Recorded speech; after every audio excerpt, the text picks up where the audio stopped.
4, 3, 2, 1, 0. Usasad ang facades lighting, mao gyud ni ako ang dream isip enhance sa lungsod sa Malabuyo para ma-unique, no? Unique ang amo ang lungsod. Naka-decide ko nga magpataod og facades lighting para makita ang landmark sa Malabuyo pinaagi sa pinakabongga, pinakanindot, first ever in local government unit ang facades lighting sa Malabuyo.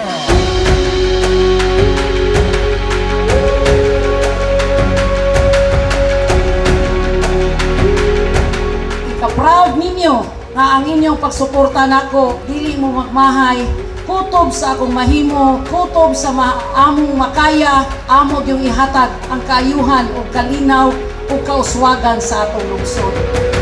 This unique interactive lighting system features distinctive lighting schemes and combinations that will suit current events. It is also considered economical since it uses LED light in its lighting operation.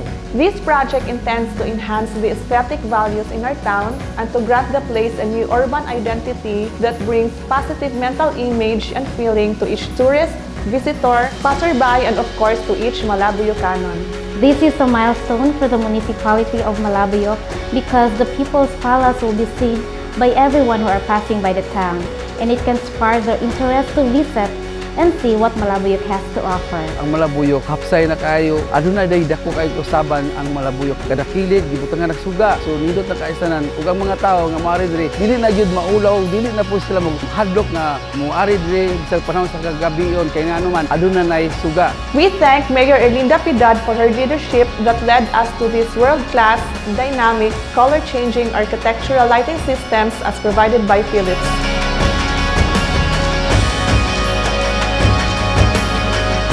Garbo ug mapasalamaton ako isip enhance sa lungsod nga aduna kami facades lighting project sa among lungsod. Tungod niini nakita na ang bagong paglaom, bagong kahayag sa among lungsod sa Malabuyo.